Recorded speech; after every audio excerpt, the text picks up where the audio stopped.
So I wanted to make a longer video, not much longer video, but a longer video about this topic that I kind of waited a little too long to make, which was like for Men's Mental Health Month. Um, I think everybody needs to be taking care of their mental health, taking opportunities to seek it out. And I think that when we have opportunities throughout the year to highlight specific populations' mental health, I think it's really nice because then we can specifically talk about what are some barriers or what are some ways that we don't want to talk about it or hide from it for those specific populations. And so this month or this past month was men's mental health. And I really wanted to take an opportunity to maybe point out a few things that I think keep men from seeking mental health or seeking therapy or seeking help. One of the ones that I see is very pervasive is it's amongst other men where we men will tend to disregard other men's feelings or talk down to them or have them act as if their feelings aren't important or calling them names or saying things that or demeaning them for acting out or talking about them. I think this is really popular. The most you see it the most in when you're looking at young kids in the playground. They talk about it as like locker room talk. And I think while on the surface level, it's not that big of a deal, deep rooted, it can cause people to not open up. So if someone says something and they're trying to find an opening to say things about their emotional well being, we can tend to dismiss it, treat them like they're acting feminine or like a woman, and it causes them to shut down.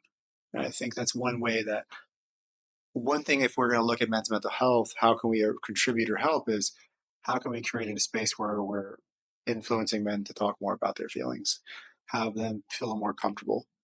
Um, Another area that I see for the men's mental health is again another area where I think society or media or people, I don't really know who to blame. I don't really think I want to blame anybody in this situation. But there's a message that we can't cry in front of people, specifically in a heterosexual relationship with a wife or a partner or a girlfriend, that the messaging behind that is you're whining or it's weak. And I just think that's incorrect, harmful, and it causes this blank mask of emotionless stoicism that distances the couple. So someone's if they're going through like difficult emotions and they want to share them, they feel like they can't because they're going to be weak, crying or whining, and then they're putting pressure on themselves, and then the other partner is wondering what the heck is going on. They're putting pressure on themselves, or they're putting pressure on the partner, the man, and now everyone's putting pressure on each other. No one knows what the hell's going on, and it's causing a lot of friction, a lot of chaos, a lot of like, you don't understand me, you don't understand where I'm coming from, what I'm doing for the family, and all these arguments. And if we can just open up more as a man to a woman and feel more comfortable with that, and not feel like we're weak, less than, or crying or whining, I think that'll cause more communication. And I think this is something that, again, I don't really want to put blame on anybody, but I have seen it I've seen people say like don't cry in front of your partner. Tell me that. I've had friends tell me that directly. Like don't cry in front of your partner. It's weak. They're gonna think you're weak, or they're gonna bring that up to you. They're gonna say something about it to you, and it's just false. I've had my partner, and I've had difficult situations when it comes to surgery. If it comes to loss, it comes to difficult financial, difficult with my business, and when I have had the necessary need to cry, I've cried with her and express my feelings and what's going on. And we've grown a bigger and better bond. And also, she understands where I'm coming from, what's happening with me, what's going on, and how can she help these situations, and how can she better understand and communicate the things I need. Again, so when it comes to men's mental health, I think these are the two things that I think I wanted to talk about the most. There's probably a litany of things that can we need to work on as for men and their mental health. But I think I wanted to bring up two that were